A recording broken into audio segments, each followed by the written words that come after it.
Hello दोस्तों, कैसे हो आप सब। रवि जी के एक्सप्रेस में आप सभी का बहुत बहुत स्वागत है।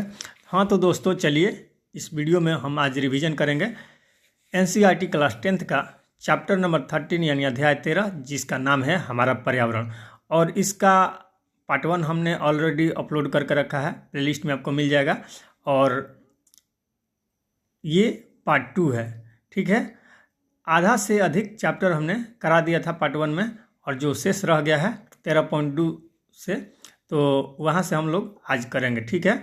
तो चलिए वीडियो में आगे बढ़ते हैं। और यदि आप चैनल पर नए हो तो चैनल को सब्सक्राइब कर लीजिए और बेल आइकन प्रेस कर लीजिए, ताकि जब भी वीडियो हम अपलोड करें नोटिफिकेशन आपको मिलता रहे, ठीक है। तो आइए आगे बढ़ते हैं। और आपको बता दें कि जो पार्ट 1 हमने कराया था उसमें ऑलरेडी हमने पर्यावरण के विषय में उसका परिभाषा भी बताया था कि पर्यावरण किसे कहा जाता है, ठीक है। जीव और वातावरण के बीच में पारस्परिक संबंध जो होता है उसी को वातावरण या पर्यावरण कहा जाता है, जीव और वातावरण के बीच में। तो उसमें भी पारितंत्र आता है, ठीक है। तो पारितंत्र जो होता है तो उसमें भी जैविक घटक होते हैं, अजैविक घटक होते हैं। अजैविक घटक यानी भौतिक कारक जो भी हो गया, जैसे सूर्य हो गया, ताप हो गया, ये सब क्या है, अजैविक घटक है, ठीक है। और जैविक घटक में कोई भी जीव है, सूक्ष्म जीव है, जितने भी सारे जीव हैं वो सब जैविक घटक में आते हैं, ठीक है। तो और आगे हमने बताया था आपको कि जितने भी जीव हैं उनको जीवों को बांटा गया है कितने रूप में, तो उसको बांटा गया है उपभोक्ता में, ठीक है। पहले उत्पादक में, उसके बाद उपभोक्ता में और अपघटक में, ठीक है। तो कितने प्रकार से बांटा गया है तो जीवों को, तो उत्पादक, उपभोक्ता और अपघटक। इसके बारे में डिटेल से हमने बता दिया था, तो ज़्यादा नहीं यहाँ पर टाइम लेंगे, हम सीधे चलते हैं आगे की ओर। और पोषी स्तर हो गया, तो पोषी स्तर में चारों पोषी स्तर के बारे में हमने बताया था, ठीक है, कि कैसे कैसे खाद्य जाल का निर्माण होता है और खाद्य श्रृंखला में कौन पहले रहता है, ठीक है। जो 10% का नियम है वो कैसे इस्तेमाल होता है और कहाँ कहाँ कितना मात्रा में ऊर्जा का ह्रास होते रहता है, ये सारा चीज़ हम लोग कर चुके हैं उसमें। अभी तक आप नहीं देखे हैं तो वो वीडियो देख लीजिएगा। और इस वीडियो के डिस्क्रिप्शन में भी हम पार्ट 1 वाला लिंक डाल देंगे, वहाँ से भी आप देख सकते हैं, ठीक है दोस्तों। तो चलिए हम चलते हैं, आगे बढ़ते हैं। ये सारा तो हम कर लिए थे इधर, तो 13.2 से हमारा करना था, ठीक है। यहाँ 13.3 आ गया, ठीक है। ये भी हम कर लिए थे, कहाँ, ये 13.2 रहा, ठीक है। देखिए यहाँ से हमको करना है, तो चलिए देख लेते हैं। तो देखिए दोस्तों, यहाँ पे दिया है 13.2, तो यहाँ तक हमने ऑलरेडी करा रखा है। और आइए यहाँ से हम स्टार्ट करते हैं आज, ठीक है। इसके पहले वाला हमने करा दिया था पार्ट 1 में। तो चलिए देखिए क्या दिया है, हमारे क्रियाकलाप पर्यावरण को किस प्रकार प्रभावित करते हैं। यानी मानव हो गया या जीवधारी हो गए जितने, तो उनके द्वारा कुछ क्रियाकलाप पर्यावरण में अक्सर होते रहती है, ठीक है। और इसी क्रियाकलाप के द्वारा पर्यावरण को क्या इफेक्ट पड़ता है, कैसे हम लोग प्रभावित करते हैं, उसी के बारे में चर्चा करेंगे, ठीक है। तो देखिए, हम सब पर्यावरण का समेकित भाग हैं, यानी जितने भी प्राणी हैं, हम सब भी हैं, वो क्या है, पर्यावरण जो है, एनवायरनमेंट हमारा, उसका हम लोग मिला जुला स्वरूप है, ठीक है। हम नहीं रहेंगे या कोई चीज़ नहीं रहेगा तो हम ही लोग को तो मिला के पर्यावरण बना है। पार्ट 1 में तो ऑलरेडी हमने बताया था कि जीवों एवं वातावरण के बीच जो भी पारस्परिक संबंध होता है, ठीक है, उसी को पर्यावरण कहा जाता है, ठीक है, यानी इन्वायरमेंट, ठीक है। इकोलॉजी वगैरह इस सब के टर्म के बारे में भी बताए थे। तो चलिए, आशा करते हैं कि आपको समझ तो इतना होगा ही। चलिए देख लेते हैं आगे क्या दिया है। तो पर्यावरण का हम लोग क्या है, समेकित भाग है, यानी मिला जुला उसका स्वरूप है, ठीक है। पर्यावरण में परिवर्तन हमें प्रभावित करते हैं, यानी पर्यावरण में जितना भी सारा चेंजिंग आता है वो क्या करता है, हमको इफेक्टिव करता है, ठीक है। तथा हमारे क्रियाकलाप या गतिविधि जो भी हैं हमारे चारों ओर के पर्यावरण को प्रभावित करती है। यानी पर्यावरण में जो परिवर्तन होता है वो हमको प्रभावित करता है, लेकिन हमारे जो द्वारा जो क्रियाकलाप किया जाता है, जो भी कार्य किया जाता है, उससे भी पर्यावरण को इफेक्ट पड़ता है, ये भी जान लीजिए। अब देखिए आगे, कक्षा 9 में हम पढ़ चुके हैं कि हमारे क्रियाकलाप पर्यावरण को किस प्रकार प्रभावित करते हैं। इस भाग में हम पर्यावरण संबंधी 2 समस्याओं के विषय में विस्तार से चर्चा करेंगे। अरे भाई, 2 समस्या के बीच में विस्तार से चर्चा करेंगे, ये तो कह रहा है। अब समस्या कौन कौन है? तो सबसे बड़ा समस्या है ओजोन परत का अपक्षय। ओजोन परत जो है O3, ठीक है, तो इसका अपक्षय हो रहा है। ये भी पर्यावरण का मुद्दा बना हुआ है, ठीक है। इसका भी क्षय होना हमारे लिए बहुत खतरनाक साबित होने वाला है आगे चलकर, ठीक है। तो इसलिए ओजोन परत का संरक्षण भी जरूरी है, ठीक है।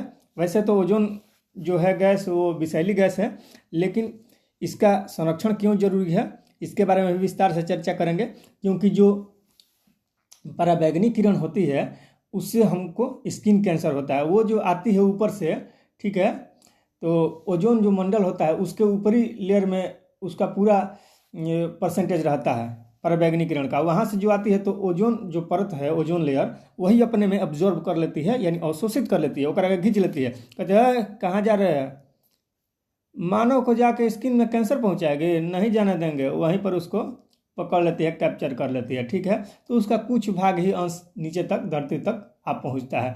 लेकिन यदि ओजोन परत नहीं रहेगा तो क्या होगा? पूरा का पूरा आएगा नीचे, पूरा मनुष्य जितना भी जीव प्राणी है स्वाहा हो जाएगा, ठीक है। तो कैंसर होने लगा, ठीक है। अब देखिए, ये तो एक मुद्दा हो गया ओजोन परत का अपक्षय, तथा दूसरा मुद्दा हो गया अपशिष्ट निपटाना। यानी अपशिष्ट जितने भी हैं, कूड़ा करकट जितने भी कचरा वगैरह है, तो उसका निपटान कैसे किया जाए, ये भी पर्यावरण में एक समस्या है। जैसे हम लोग चाय पीते हैं, ठीक है, कोल्ड ड्रिंक वगैरह पीते हैं, कहीं भी चाय का जो कप होता है उसको फेंक देते हैं, प्लास्टिक कप डिस्पोजल वगैरह रहता है, ठीक है। शादी ब्याह में देखते हैं कि अभी तो मतलब पर्यावरणीय मतलब स्थिति को देखते हुए जो पत्ता वगैरह है उस सब का बनता है, या कागज़ वाला जो प्लेट है वो बनाया जाता है। लेकिन पहले क्या होता था, प्लास्टिक वाला प्लेट बन जाता था। अब उसको हम लोग कैसे उसको ख़त्म करेंगे? वो फूट गया या उसको कहीं फेंक दें या मिट्टी में ही वो दब गया तो जल्दी सड़ता गलता नहीं है। और सड़ता गलता क्यों नहीं है? तो वही आता है अपघटक के, या जितने भी सूक्ष्म जीव होते हैं उसको तोड़ नहीं पाते हैं, उसका अपघटन नहीं कर पाते हैं। इसलिए तो अपशिष्ट का निपटान कैसे किया जाए, तो इस सब के बारे में भी हम लोग को देखना है, ठीक है। तो आइए देर ना करते हुए हम आगे बढ़ते हैं, डिटेल में देखेंगे कि कैसे इसका निपटान किया जाएगा। तो पहले देखिए, जो पहला मुद्दा था ओजोन परत का अपक्षय हो रहा है, तो इससे कैसे बचा जाए, तो उसके लिए देखिए क्या क्या टर्म करना पड़ेगा। तो आइए हम देख लेते हैं। तो देखिए, ओजोन परत तथा यह किस प्रकार अपक्षयित होती है, ठीक है। ओजोन परत, और ये जो ओजोन परत है, ओजोन का सूत्र होता है O3, यानी ऑक्सीजन के 3 परमाणु मिलकर ओजोन गैस बनाते हैं, ठीक है। तो इसका फार्मूला भी पूछ लिया करता है अक्सर एग्जाम में। लेकिन ऑक्सीजन यदि गैस कहेगा तो इसमें ऑक्सीजन गैस में कितने परमाणु रहता है, तो इसमें ऑक्सीजन के 2 परमाणु रहते हैं, ठीक है। लेकिन ओजोन में ऑक्सीजन के 3 परमाणु रहते हैं। तो यही डिफरेंस है दोनों में, ठीक है, फार्मूला में। अभी हमने इसका पार्ट वन में बोल रहे हैं, जो केमिकल रिएक्शन पढ़ा रहे थे, अध्याय 1 का, चैप्टर नंबर 1 का, chemical reaction and their equation. तो वहाँ पे हमने बताया था कि H2O, ठीक है, ज़रा सा समझिएगा। H2O क्यों कोई भी कंपाउंड रहता है, ये तो कंपाउंड हो गया यानी यौगिक हो गया, ठीक है, कंपाउंड। तो एलिमेंट और कंपाउंड में क्या अंतर होता है ये भी आपको जानना उचित है। तो ये हम डिटेल में बताएंगे, जब पीरियडिक टेबल वाला हम क्लास कराएंगे वहाँ से आपको क्लियर करा देंगे। लेकिन थोड़ा सा समझ लीजिए, जैसे तत्व हो गया ना, तो ये सिंगल रहता है, जैसे हाइड्रोजन हो गया, ठीक है, ये एक तत्व हो गया, एलिमेंट हो गया, ठीक है। ऑक्सीजन हो गया, तो ये एक तत्व हो गया, भले ही ये गैसीय है लेकिन ये एक प्रकार का तत्व ही हो गया। लेकिन यदि दोनों को आपस में मिला दिया जाए, हाइड्रोजन और ऑक्सीजन को, हाइड्रोजन को 2 भाग में और ऑक्सीजन को 1 भाग में मिला दिया जाए, तो ये मिलकर क्या बनते हैं, H2O, यानी जल बन जाता है। और जल क्या है, एक कंपाउंड है, एक यौगिक है, ठीक है। हालांकि ये सारा चीज़ हम वहाँ पर ऑलरेडी करा दिए हैं, तो थोड़ा सा इसको डिटेल में बताने के लिए कि आपके दिमाग तक पहुँच सके, तो इसलिए हमने इसको करा दिया, ठीक है। तो चलिए देख लेते हैं।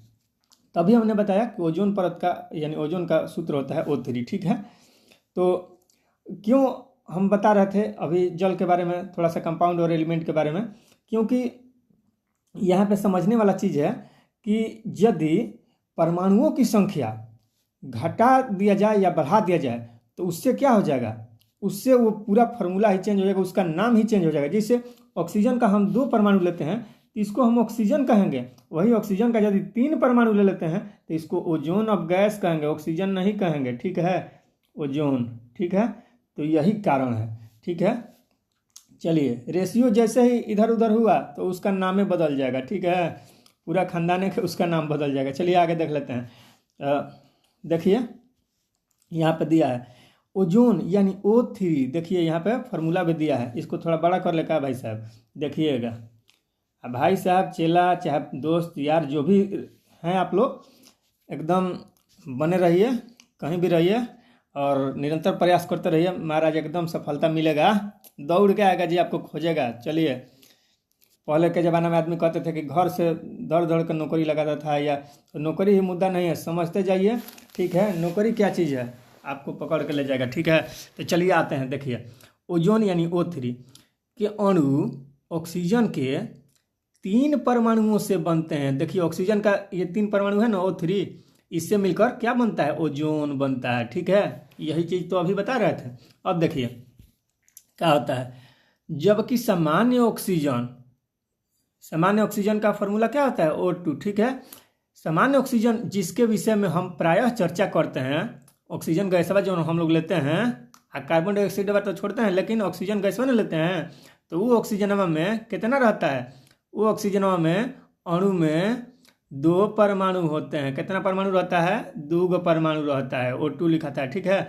अब देखिए, जहां ऑक्सीजन सभी प्रकार के वायविक जीवों के लिए आवश्यक है। वायविक जीव मतलब क्या हो गया, वायविक यानी वैसा जीव जो वायु मतलब ग्रहण करे, वायु ग्रहण करेगा तो क्या होगा, वायु में क्या मिलल है, O2, ऑक्सीजन के साथ मिलल है ना, यानी ऑक्सीजन की उपस्थिति में वो अपना सांस ले वगैरह मतलब जिए, उसके लिए आवश्यक है। जहां ऑक्सीजन सभी प्रकार के वायवीय जीवों के लिए आवश्यक है, जो मतलब सांस लेता है वायु के द्वारा ही लेता है, वायु में क्योंकि ऑक्सीजन वगैरह मिला है, ठीक है। पेड़ पौधा ही हो गया तो वो कार्बन डाइऑक्साइड लेता है, तो वायु में कार्बन डाइऑक्साइड भी मिला है, ठीक है। तो उसी के बारे में देखते हैं, ऑक्सीजन के बारे में। जहां ऑक्सीजन सभी प्रकार के वायविक जीवों के लिए आवश्यक है, वहीं ओजोन क्या है, एक ठो घातक विष है, ठीक है। ये विषैला गैस है। ओजोन कैसी गैस है, तो विषैली गैस है, ठीक है। परंतु ये हमारे लिए लाभकारी क्यों है, क्यों इसका संरक्षण जरूरी है, और अपक्षयित हो रहा है तो क्यों नहीं अपक्षयित होने के लिए छोड़ दिया जा रहा है, क्योंकि जैसे घातक तो विष है, लेकिन डायरेक्ट आपको नहीं कहेगा कि लीजिए ओजोन को पी लीजिए, ठीक है। लेकिन यदि ये ओजोन नहीं रहेगा तो इससे भी खतरनाक एक किरण है, और किरण यानी विकिरण कहिए या रे कहिए, जिसको हम लोग बोलते हैं अल्ट्रा वायलेट रे यानी UV रे, ठीक है, अल्ट्रा वायलेट रे, ठीक है, यानी पराबैंगनी विकिरण या पराबैंगनी किरण। तो वो ओजोन परतवा जो है ना, ओजोन परतवा एजा हो गया, तो एक ऊपरा भागवा में एक मतलब पूरा मात्रा में परसेंटेज भरल रहता है, कौन ना के पराबैंगनी किरण यानी UV के, ठीक है। आइजवा तो O3 हो गया। अब नीचे है पृथ्वी, या पृथ्वी पर सारा क्या है, जीव है, ठीक है। अभी जैसे ही ऊपर से नीचे आता है ना, तो ओजोन गैस एने से बगल से निकलता है कनहू से, तो ओजोन गैस क्या करती है, इसको अपने में एनहू आता है ना नीचे भी, तो इसको अपने में टान लेता है, यहीं पर ऑब्जर्व कर लेता है, ठीक है, और नीचे जा ही नहीं देता है। और नीचे यदि चला जाएगा तो क्या करेगा, जीव के जितना भी स्किन है, स्किन पे पड़ेगा, जैसे ही अल्ट्रावायलेट ये कैंसर पैदा करने लगेगा, तो स्किन कैंसर होने लगता है, ठीक है। तो वही सब में ये मदद करता है, इसीलिए हमारे लिए ये लाभकारी है, ठीक है। तो आइए देख लेते हैं आगे क्या दिया है। देखिए, परंतु ये ओजोन जोन है, ये तो घातक विष है, परंतु वायुमंडल के ऊपरी स्तर में ओजोन परत है, ओजोन एक आवश्यक प्रकार संपादित करती है, ठीक है।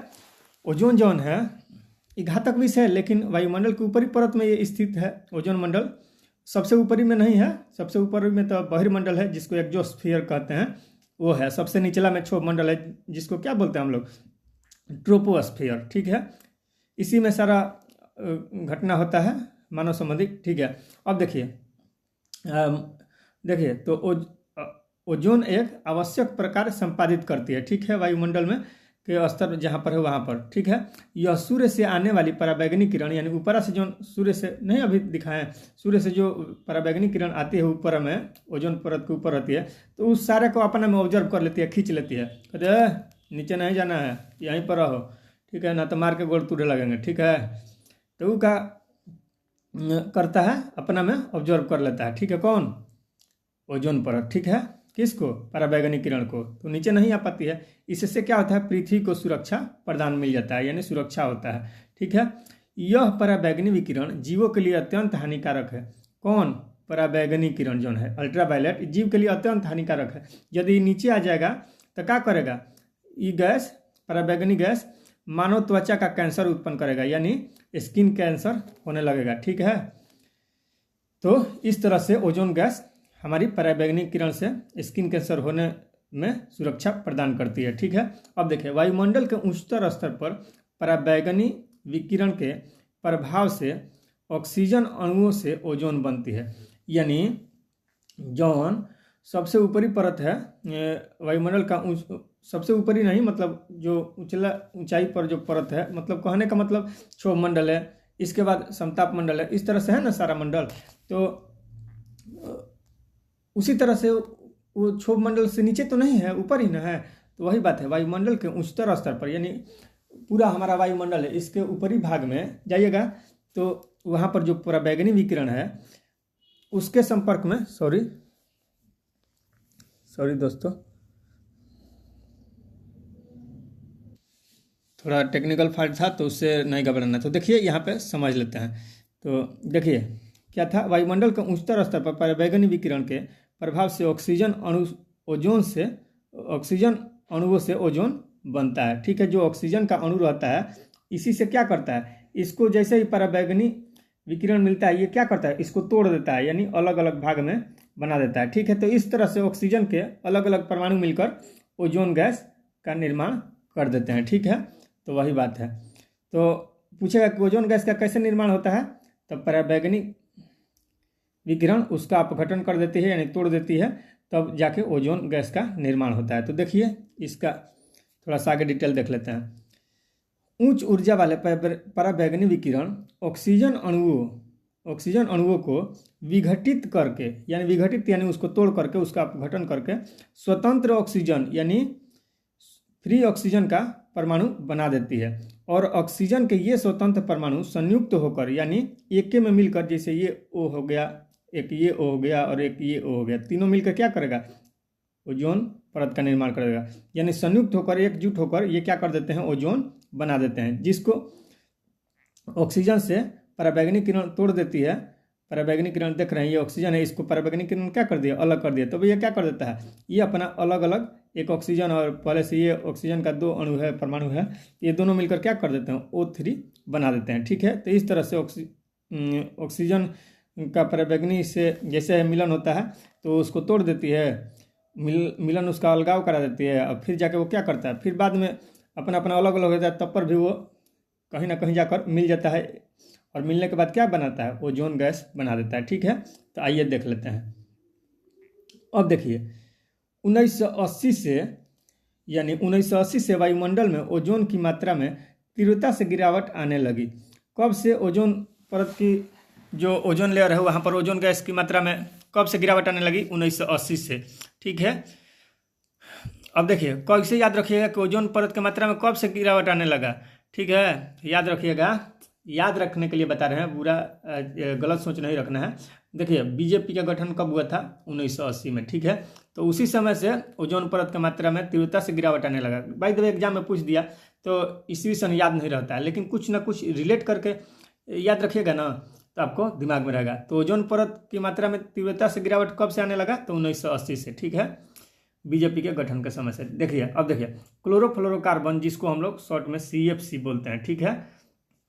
क्लोरोफ्लोरोकार्बन जैसे मानव संश्लेषित रसायनों को इसका मुख्य कारक माना गया है। यानी ओजोन परत को मुख्य क्षति कौन पहुंचाता है, मानव स्किन को क्षति पहुंचाएगा पराबैंगनी किरण, तो उससे बचाती है हम लोग को कौन, ओजोन परत। लेकिन ओजोन को अब कौन क्षति पहुंचाता है, ओजोन को क्षति पहुंचाता है CFC, क्लोरोफ्लोरोकार्बन। ये काची से निकलता है, फैक्ट्री वगैरह से, या जो रेफ्रिजरेटर वगैरह है उससे निकलता है, ठीक है। फ्रिज वगैरह हम लोग चलाते हैं ना, तो उसमें क्लोरोफ्लोरोकार्बन गैस भरा हुआ रहता है, वो निकलता है, तो जाके ओजोन परत को क्षति पहुंचाता है, ठीक है। इसीलिए सरकार द्वारा निर्णय भी लिया गया आगे चल के कि जैसा भी अब फ्रिज, एयर कंडीशनर ये सब बनाया जाए, तो उसमें क्लोरोफ्लोरोकार्बन रहित बनाया जाए, यानी उसमें क्लोरोफ्लोरोकार्बन का इस्तेमाल न किया जाए, इस तरह का बनाया जाए ताकि पर्यावरण के लिए वो अच्छा साबित हो सके। ठीक है, तो चलिए आगे देख लेते हैं।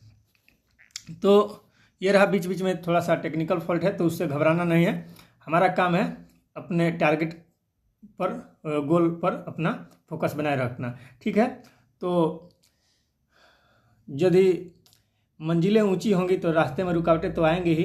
ठीक है, तो उससे घबराना नहीं है। पत्थरों को और रोड़ों को चीरते हुए, उसको पार करते हुए मंजिल तक पहुंच जाना है, बस यही कहना चाहेंगे और ज़्यादा नहीं। तो देखिए फिर से रुकावट आ रहा है, जैसे जैसे सुन रहा है तो इसको भी अपना कंपटीशन खेल रहा है। ठीक है, तो खेलते रहो कंपटीशन, हम लोग रुकने वाले नहीं हैं, है ना जी। चलिए आगे देख लीजिए। तो देखिए यहाँ पे अब देखिए क्या कहा गया है कि क्लोरोफ्लोरोकार्बन जैसे मानव संश्लेषित रसायन। अब ये क्लोरोफ्लोरोकार्बन क्या है? ये मानव संश्लेषित रसायन है, यानी ह्यूमन सिंथेटिक केमिकल है। ठीक है, इसका मुख्य कारक माना जाता है इसको। ठीक है, किसका? ओजोन परत को क्षति पहुंचाने का मुख्य कारक माना जाता है। इनका उपयोग रेफ्रिजरेटर यानी शीतलन एवं अग्निशामन, अग्निशामन मतलब क्या हुआ? जो आगवा लगता है ना, तो गाड़ी आती है ना बुझावे खातिर, उसी को अग्निशामन गाड़ी बोला जाता है, यानी उसी से पानी का फुहारा मारा जाता है। इसको इंग्लिश में क्या बोलेंगे? छोटा छोटा फायर एक्सटिंग्विशर बोलेंगे, फायर एक्सटिंग्विशर। ठीक है, यानी गड़िया में रहता है फायर एक्सटिंग्विशर। ठीक है, या छोटा छोटा सिलेंडर भी देखे होंगे, उसमें भी फायर एक्सटिंग्विशर का यूज किया जाता है।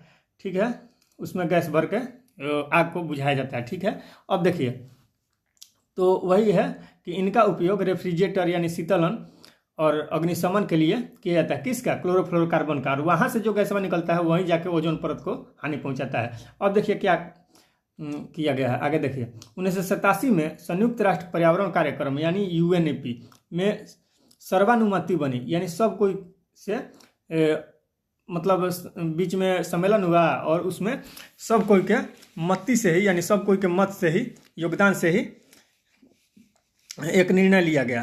किस में? UNEP के सदस्यों के सर्वानुमति में। तो UNEP का फुल फॉर्म क्या होता है? United National Environment Programme. ठीक है, इसका मुख्यालय नैरोबी में है, ये भी याद रखिएगा। ठीक है, अब देखिए तो यहाँ पर है, सॉरी दोस्तों,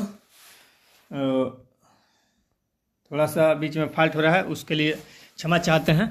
पता नहीं, ये थोड़ा सा टेक्निकल फॉल्ट आ जा रहा है। तो चलिए वही बात है कि हमको घबराना नहीं है। देखिए तो यहाँ पे देख ले, 1987 में संयुक्त राष्ट्र पर्यावरण कार्यक्रम में सर्वानुमति बनी कि क्लोरोफ्लोरोकार्बन के उत्पादन को 1986 के स्तर पर ही सीमित रखा जाए, यानी 1986 तक जो है, इससे इसका जितना सीमा ये पार कर चुका है उससे आगे अब न बढ़ पाए। इसलिए सरकार ने क्या निर्णय लिया?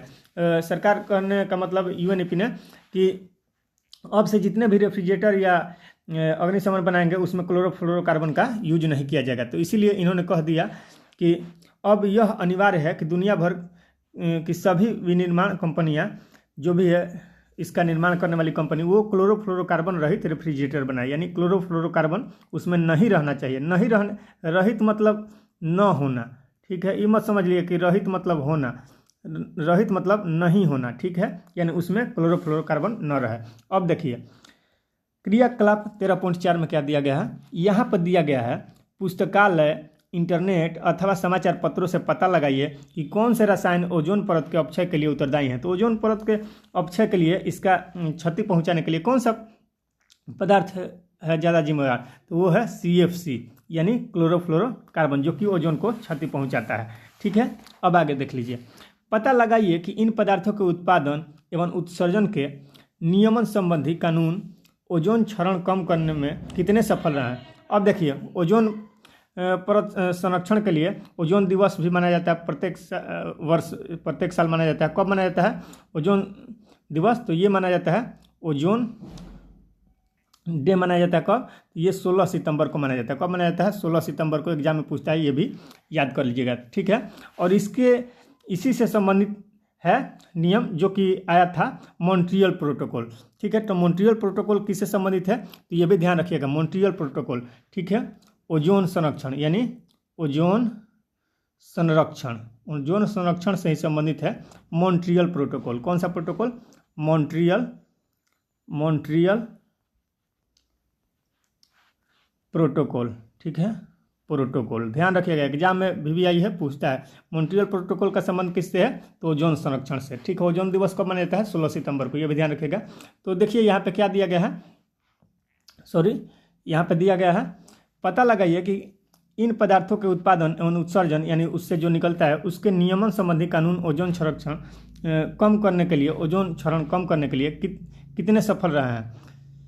तो सफल तो रहा ही है। अब देखिए, क्या पिछले कुछ वर्षों में ओजोन छिद्र के आकार में कुछ परिवर्तन आया है, ठीक है। तो देखिए, जैसे जैसे कार्बन क्लोरोफ्लोरोकार्बन उसको मिलेगा तो उसका आकार तो घटेगा ही, लेकिन उसमें कमी आएगा तो उसका जो सीमा है, उसका लेयर है, उसकी मोटाई में कमी नहीं आ पाएगी। और एक चीज़ और याद रखिएगा, यदि ओजोन के बारे में हम लोग पढ़ रहे हैं तो ओजोन परत की होती है, उसकी मोटाई किस में मापी जाती है, तो एग्जाम में पूछता है ओजोन परत का मोटाई किस चीज़ में मापा जाता है, तो ये मापा जाता है डॉब्सन में। किस में, डॉब्सन, ठीक है, याद रखिएगा, डॉब्सन में मापा जाता है ओजोन परत की मोटाई, ठीक है। तो चलिए अब आगे देख लेते हैं। तो अब एक तो हमारा था समस्या, पर्यावरणीय समस्या सबसे बड़ा था ओजोन संरक्षण, और दूसरा था कचरा प्रबंधन, ठीक है। तो आइए अब कचरा प्रबंधन के बारे में भी देख लेते हैं, यानी जो अपशिष्ट हम लोग निपटारा के बारे में बात कर रहे थे, तो वही है कचरा प्रबंधन। तो आइए देख लेते हैं कचरा प्रबंधन के बारे में। देखिए, अपनी दैनिक गतिविधियों में हम बहुत ऐसे पदार्थ उत्पादित करते हैं, यानी दैनिक गतिविधियों कहने का मतलब दिन प्रतिदिन जो भी हम लोग कार्य करते हैं, जो भी क्रियाकलाप करते हैं, उसमें बहुत सारा पदार्थ को भी हम लोग उत्पादित करते हैं, ठीक है। जैसे खाना वगैरह खाते हैं तो उसमें जो भोजन वगैरह बच गया उसको कहीं भी फेंक देते हैं, ठीक है। कोई फल फ्रूट खाते हैं, जैसे संतरा हो गया, केला हो गया, उसका छिलका भी कहीं फेंक देते हैं। तो ये सब पदार्थ उत्पादित ही न होते रहता है, उसको कहीं ना कहीं फेंकना पड़ता है। तो आइए उसी के बारे में देख रहे हैं, जिन्हें फेंकना पड़ता है।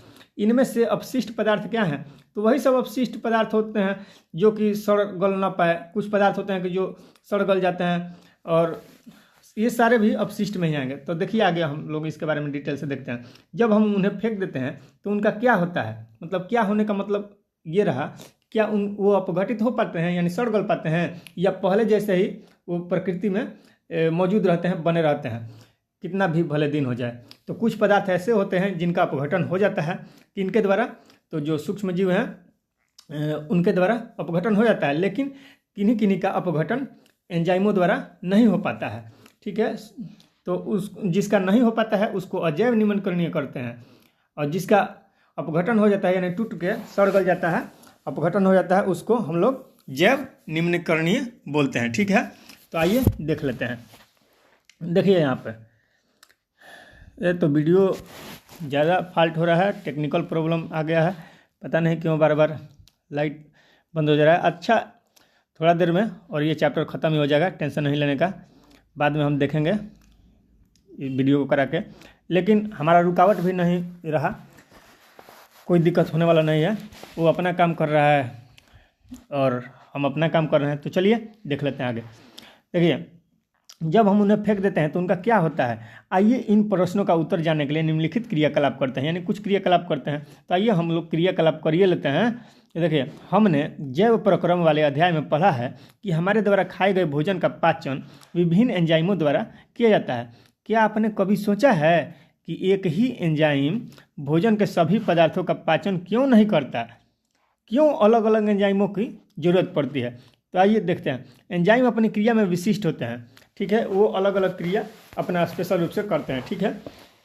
देखिए, किसी विशेष प्रकार के पदार्थ, यानी कोई यदि विशेष प्रकार का पदार्थ रहेगा, उसके पाचन और अपघटन यानी उसको तोड़ने के लिए अलग अलग प्रकार के विशिष्ट एंजाइमों की आवश्यकता होती है, ठीक है। यही कारण है कि कोयला यदि हम लोग खाते हैं तो वो पचा नहीं पाते हैं। क्यों? इसीलिए कोयला खाने से हमें ऊर्जा प्राप्त नहीं हो सकती, ठीक है, क्योंकि वो पचता नहीं है। और जैसे भोजन नहीं पचेगा तो आपको एनर्जी मिलेगा। कोई भी भोजन आप खा रहे हैं तो जब तक वो पचता है तभी जाके आपको एनर्जी यानी ऊर्जा मिलता है। वो पचबे नहीं करेगा, क्योंकि कोयला को पचाने वाला कौन है, उसको कौन तोड़ सकता है, कौन उसको अपघटित कर सकता है। हम लोग जितना भी फल फूल खाते हैं, जो भी हम लोग खाते हैं, उसको अपघटित यानी जीवाणुओं द्वारा कर दिया जाता है, उसको तोड़ दिया जाता है, तब वो जाके पच जाता है, ठीक है।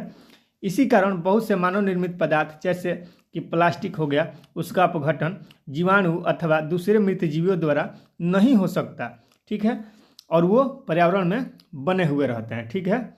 इन पदार्थों पर भौतिक प्रक्रम जैसे कि ऊष्मा तथा दाब का तो प्रभाव पड़ता है, परंतु सामान्य अवस्था में लंबे समय तक ये पर्यावरण में बने रहते हैं।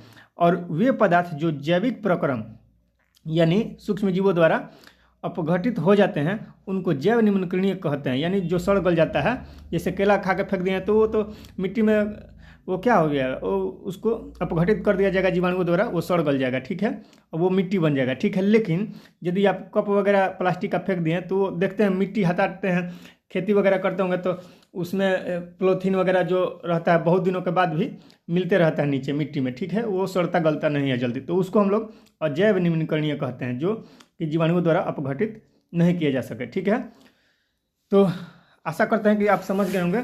और आइए यहाँ पर जो सारणी दिया गया था उसको भी ज़रा हम लोग देख लेते हैं, ठीक है। इसको ज़रा नीचे करते हैं।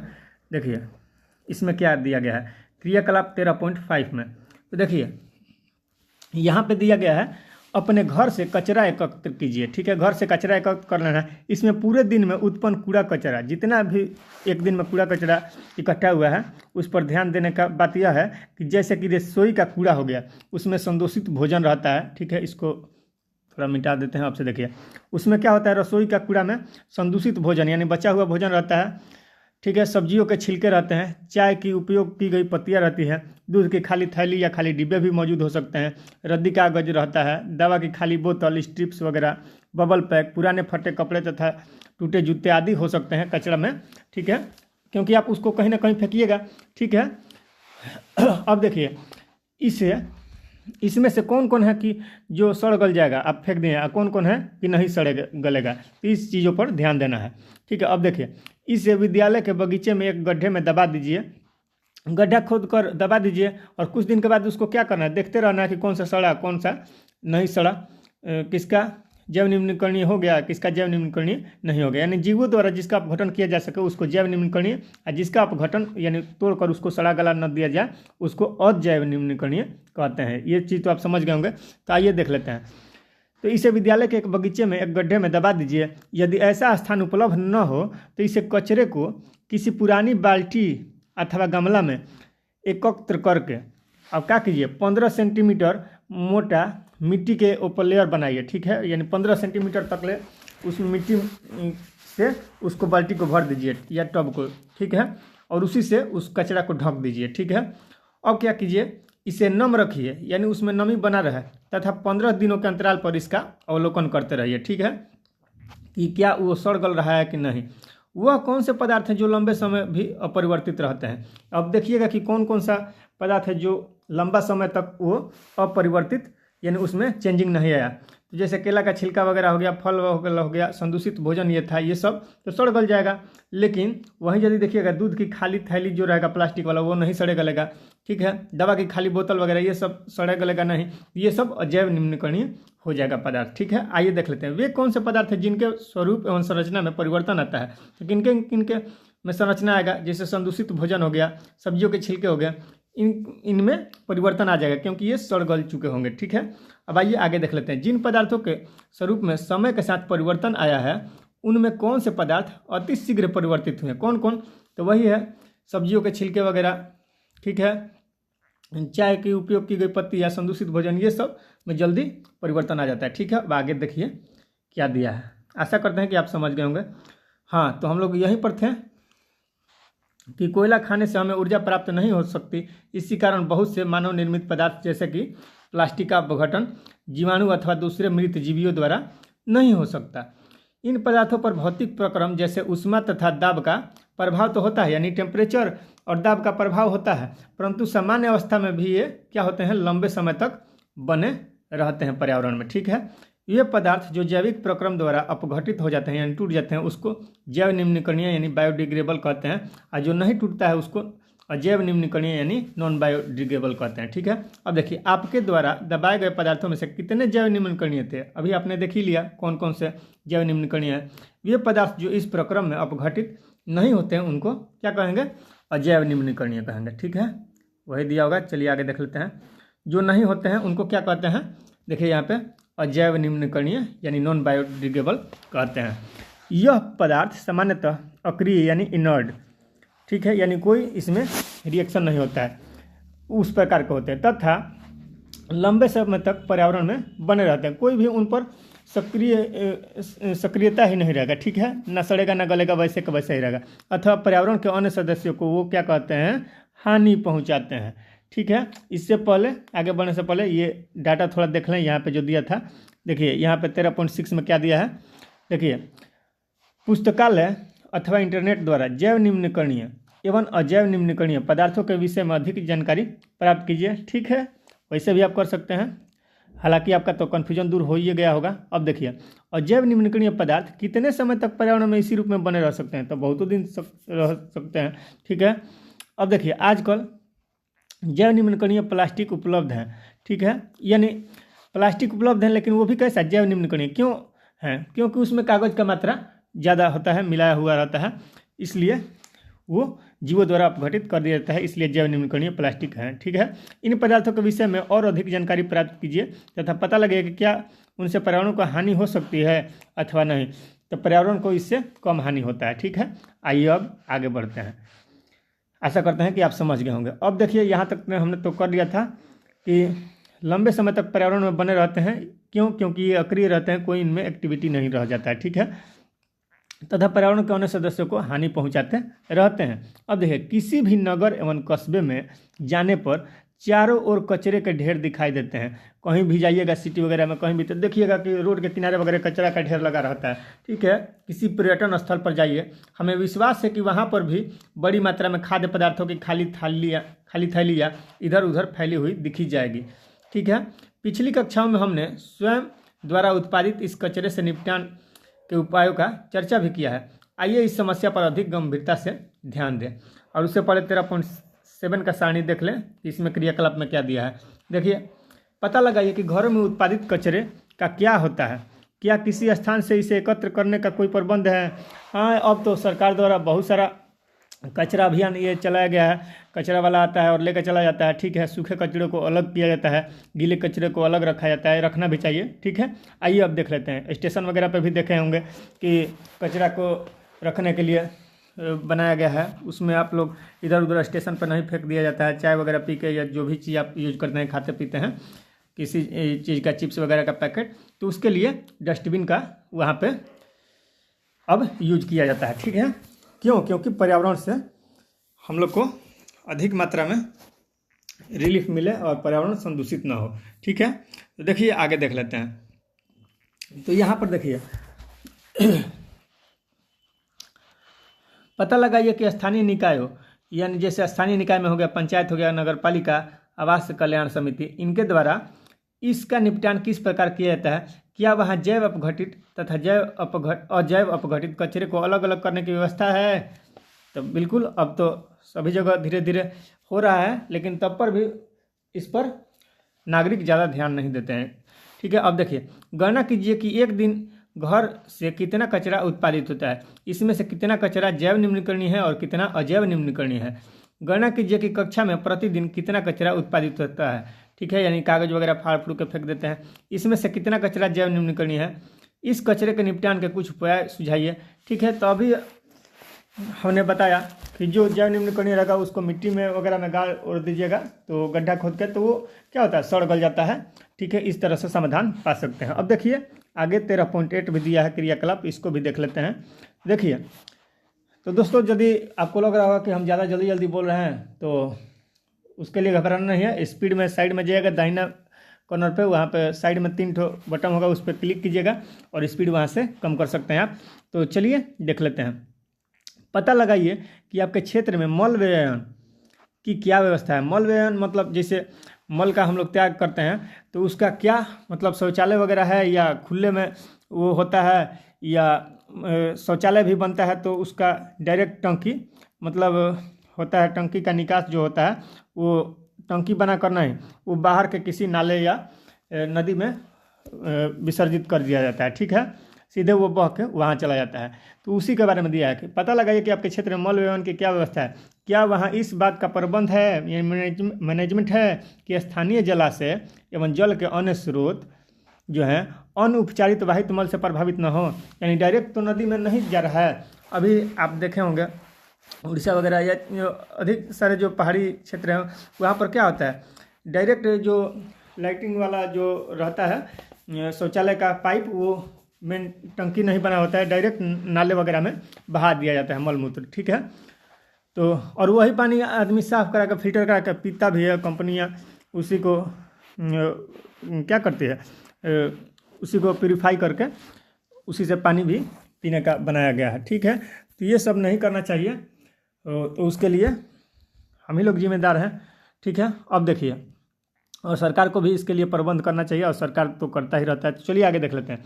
अपने क्षेत्र में पता लगाइए कि स्थानीय उद्योग अपने अपशिष्ट, कूड़े कचरे एवं तरल अपशिष्ट के निपटान का प्रबंधन करते हैं। क्या वह इस बात पर प्रबंधन है जिससे सुनिश्चित हो सके कि इन पदार्थों की भूमि तथा जल का प्रदूषण नहीं होगा, ठीक है। तो ये सारे चीज़ पे भी ध्यान देना चाहिए। अब देखिए, हमारी जीवन शैली में सुधार के साथ उत्पादित कचरे की मात्रा भी बहुत अधिक बढ़ गई है। जैसे जैसे हम डिजिटल होते जा रहे हैं, जितना भी हमारे साथ सुधार होते जा रहा है, उस तरह कचरा का भी उत्पादन उतने मात्रा में बढ़ते जा रहा है, ठीक है। अब देखिए, जैसे कोई भी हम लोग सामान खरीदते हैं, मोबाइल ही मंगाते हैं या कोई भी चीज़, तो पैक करके आता है। जोमेटो से खाना ऑर्डर करते हैं तो वो भी पैक करके आता है, कहीं पे भी फेंक देते हैं। ये सब भी क्या है, एक प्रकार का कचरा ही ना है, ठीक है। अब देखिए, हमारी अभिवृत्ति में परिवर्तन भी एक महत्वपूर्ण भूमिका निर्वाह करता है, यानी चेंजिंग भी एक महत्वपूर्ण भूमिका निभाता है, ठीक है। हम प्रयोज्य यानी निवर्तनीय वस्तुओं का प्रयोग करने लगे हैं, ठीक है।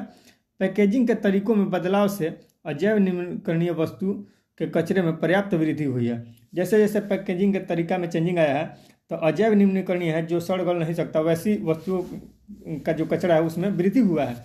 आपके विचार में इन सब का हमारे पर्यावरण पर क्या प्रभाव पड़ेगा? बहुत बुरा प्रभाव पड़ेगा, पर्यावरण को क्षति होगा, ठीक है। तो ऐसा नहीं करना चाहिए, लेकिन क्या करें, सब कोई अपने आप में लगा हुआ है, बिजी है, इस सारे चीज़ों पर ध्यान देने का किसी को टाइम ही नहीं है। लेकिन हम ही लोग का है, नागरिक का ही है, ठीक है, कि अपने पर्यावरण को सुरक्षित रखें। तो क्योंकि पर्यावरण सुरक्षित रहेगा तो हम सुरक्षित रहेंगे, ठीक है। पर्यावरण पे भी हम डिपेंडेंट हैं, ठीक है। अब देखिए, तो देखिए इस पर विचार कीजिए। रेलगाड़ियों में प्रयोग यानी निर्वर्तनीय कप, यानी जो कप होता है चाय वगैरह पीने के लिए, उसके बारे में देखिए। यदि आप अपने माता पिता से पूछेंगे तो संभवतः उन्हें याद होगा कि रेलगाड़ियों में चाय कांच के गिलासों में दी जाती थी। पहले रेलगाड़ी में किस चीज़ का, कांच के गिलास में चाय मिलता था, जो चाय वाले को वापस कर दिए जाते थे, पीने के बाद उसी को वापस कर दिया जाता था। डिस्पोजेबल कप एवं गिलास के उपयोग को इस आधार पर बढ़ावा मिला कि वे स्वच्छ एवं स्वास्थ्यकर हैं। अब देखिए, और गिलास को बंद कर दिया गया कि शीशा से हमको हानि होगा, शीशा के गिलास में पीने पर शीशा अंदर जाएगा और उसको हमारे स्वास्थ्य पर प्रभाव डालेगा। इसीलिए अभी हाल ही फिलहाल में मैगी और चाउमीन पर भी प्रतिबंध लगाया था कि उसमें शीशा मिला होता है, जो कि बच्चों को क्या करता है, स्वास्थ्य के लिए हानिकारक साबित होगा। लेकिन इसी कारण शीशे के गिलास को भी बंद किया जाएगा कि उसमें चाय पीने से क्या होगा, जो पीबी है, लेड है, वो हमारे अंदर जाएगा और हमको हानिकारक समस्या उत्पन्न करेगा, ठीक है। तो आइए देख लेते हैं आगे। तो अब देखिए, उस समय किसी ने भी नहीं सोचा था जब डिस्पोजेबल कप और गिलास का यूज किया गया उसके स्थान पर कि इससे तो राहत मिलेगा, लेकिन उस समय किसी ने नहीं कल्पना किया था कि प्रतिदिन लाखों की संख्या में उपयोग किए जाने वाले इन कपों का क्या समाघात यानी क्या इम्पैक्ट होगा। कुछ समय पूर्व कुल्हड़ यानी मिट्टी के पात्र विकल्प के रूप में लाए गए, ठीक है। मिट्टी के चुका वाला चाय आप लोग पिए होंगे, ठीक है, तो वो लाया गया, परंतु इस पर विचार नहीं किया गया कि इतनी बड़ी संख्या में कुल्हड़ बनाने के लिए कितनी उर्वरक मिट्टी का उपयोग होगा। यानी बहुत सारा उपजाऊ मिट्टी का प्रयोग हो जाएगा, जिससे उत्पादन करने के लिए कृषि का जो है उस पर गिरावट आएगा, ठीक है, उपजाऊ मिट्टी नष्ट हो जाएगा, ठीक है। अब कागज़ के डिस्पोजेबल कप का इस्तेमाल हो रहा है, ठीक है, ताकि मिट्टी का भी उर्वरक क्षमता बना रहे और पर्यावरण के लिए कोई दिक्कत भी ना हो, ठीक है। आपके विचार में डिस्पोजेबल प्लास्टिक कप की अपेक्षा कागज़ के डिस्पोजेबल कप का इस्तेमाल के क्या लाभ है, ठीक है। तो पर्यावरण को राहत मिलेगा, ठीक है, क्योंकि ये जैव निम्नीकरणीय है। अब देखिए आगे देख लेते हैं 13.9 में क्या दिया गया है। क्रियाकलाप 13.9 में इंटरनेट अथवा पुस्तकालय की सहायता से पता लगाइए कि इलेक्ट्रॉनिक वस्तुओं के निपटान के समय किन खतरनाक वस्तुओं से आपको सुरक्षापूर्वक छुटकारा पाना है। ये पदार्थ पर्यावरण को किस प्रकार प्रभावित करते हैं। दूसरा दिया है, पता लगाइए कि प्लास्टिक का पुनःचक्रण किस प्रकार होता है। पुनःचक्रण किस प्रकार होता है, वो मतलब उसका होगा ही नहीं, उसका जैव निम्नकरणीय मतलब उसका अपघटन होगा ही नहीं, तो क्या बढ़ता ही नहीं जाएगा।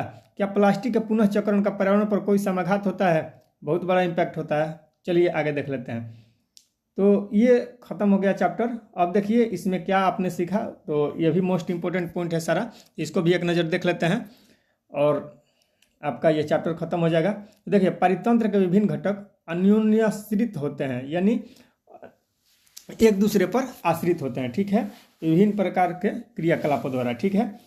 देखिए उत्पादक सूर्य के प्राप्त उत्पादक जो है सूर्य से जो प्राप्त ऊर्जा करता है उसको क्या करता है, परितंत्र के अन्य सदस्यों को उपलब्ध कराता है। उत्पादक यानी पेड़ पौधे, ये जो सूर्य से ऊर्जा लेते हैं फोटोसिंथेसिस के द्वारा, उसको क्या करते हैं, परितंत्र के जो घटक हैं, जैव घटक, उनको क्या करते हैं, उपलब्ध ये ऊर्जा करा देते हैं, ठीक है। जब हम एक पोषी स्तर से दूसरे पोषी स्तर पर जाते हैं तो ऊर्जा का ह्रास होता है, जाहिर सी बात है कि ऊर्जा का ह्रास होता है, ठीक है।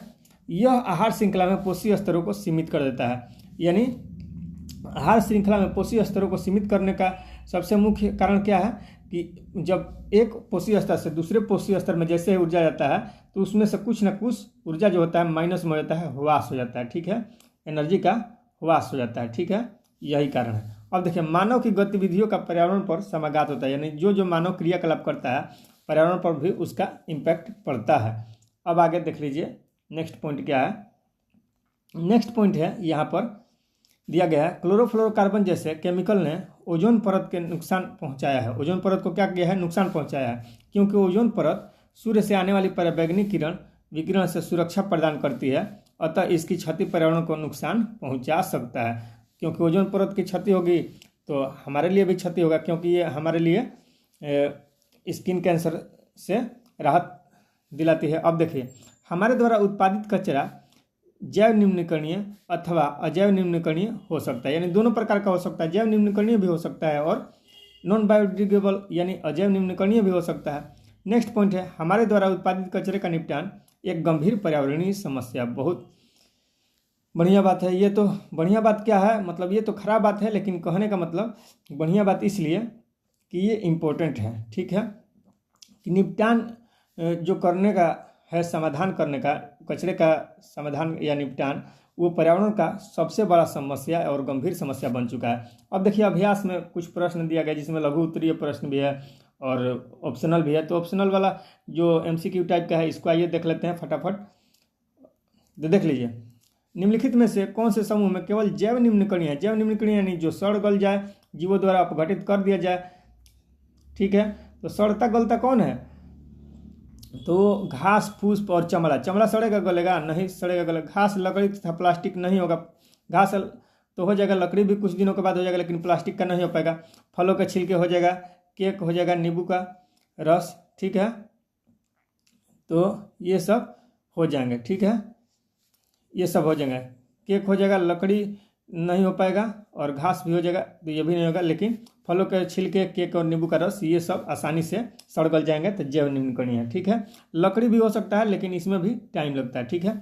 अब देखिए निम्नलिखित में से कौन आहार श्रृंखला का निर्माण करते हैं। तो आहार श्रृंखला का निर्माण मतलब एक दूसरे पर आश्रित कौन है, तो घास को गेहूँ खाता है, गेहूँ को आम खाता है, बिल्कुल गलत है। घास को बकरी और बकरी को मानव, बिल्कुल सही है। घास को बकरी खाती है और बकरी को मांस के रूप में मानव खाया जाता है। बकरी को गाय, गाय को हाथी, ये भी गलत है। घास को मछली, मछली को बकरी, ये भी गलत है। तो दूसरा ऑप्शन राइट हो जाएगा इसका। देखिए नेक्स्ट है, तीसरा क्वेश्चन क्या कर रहा है, देखिए तीसरा क्वेश्चन कर रहा है, निम्नलिखित में से कौन पर्यावरण मित्र व्यवहार कहलाते हैं। तो पर्यावरण के साथ मित्र वाला व्यवहार अपनाइएगा तो वही मित्रता वाला कि पर्यावरण को क्षति न पहुँचे, मित्र व्यवहार कहलाएगा। देखिए ए में दिया है, बाजार जाते समय सामान के लिए कपड़े का थैला ले जाना। तो कपड़े का थैला ले जाएगा तो बहुत ये अच्छा बात है, ठीक है, कपड़े का थैला ले जाना, क्योंकि उसको जहाँ तहाँ फेंकिएगा नहीं। प्लास्टिक ले जाइएगा तो यूज करके कहीं फेंक दीजिएगा तो वो पर्यावरण के लिए समस्या यानी उसको क्षति पहुँचाएगा। देखिए क्योंकि वो इधर उधर फेंकिएगा कचरा बनते जाएगा। देखिए कार्य समाप्त हो जाने पर लाइट बल्ब तथा पंखों का स्विच बंद कर देना, यह भी है पर्यावरण के संबंध में मित्रता अपनाना। माँ द्वारा स्कूटर से विद्यालय छोड़ने के बजाय तुम्हारा विद्यालय पैदल जाना, यह भी है पर्यावरण से मित्रता संबंधी व्यवहार। क्यों? क्योंकि पैदल जाइएगा तो वहाँ पर कोई धुआं वगैरह उत्पन्न नहीं होगा, और स्कूटर से जाएगा तो धुआं निकलेगा। धुआं में बहुत सारी विषैली गैस होती है, ठीक है, जिससे हमको सांस लेने में कठिनाई उत्पन्न होती है, ठीक है। तो इसलिए उपरोक्त सभी हो जाएगा इसका राइट आंसर, ठीक है। तो आशा करते हैं कि आपको वीडियो अच्छा लगा होगा और समझ में आया होगा हर पॉइंट। और इसका जो प्रश्न रह जाएगा, हर चैप्टर में हम अभी प्रश्न नहीं करा रहे हैं। जब प्रश्न का सीरीज चलेगा तो उसमें केवल हर चैप्टर का प्रश्न नहीं कराएंगे, अभी ये रिवीजन क्लास है। तो दोस्तों, आपको वीडियो कैसा लगा कमेंट में बताइएगा, और वीडियो यदि अच्छा लगे तो लाइक शेयर और सब्सक्राइब कीजिए, और अपने भाई को क्या बोलते हैं, फॉलो कीजिए, ठीक है। हम आपके लिए मेहनत कर रहे हैं तो आपका भी तो कुछ फर्ज बनता है, ठीक है। और नहीं भी कीजिएगा तो कोई बात नहीं, आप नहीं कीजिएगा, लेकिन हमारे चलते एक कोई पॉइंट है जिससे आप अपनी मंजिल तक पहुंच जाते हैं, तो वही हमारे लिए काफ़ी है कि एक मेरा भाई, एक मेरी बहन आगे बढ़ गया, अपने लाइफ में सक्सेस हो गया, बस उतना ही काफ़ी है। मिलते हैं नेक्स्ट वीडियो में दोस्तों, तब तक के लिए आज्ञा दीजिए। Thanks, bye and take care, जय हिंद।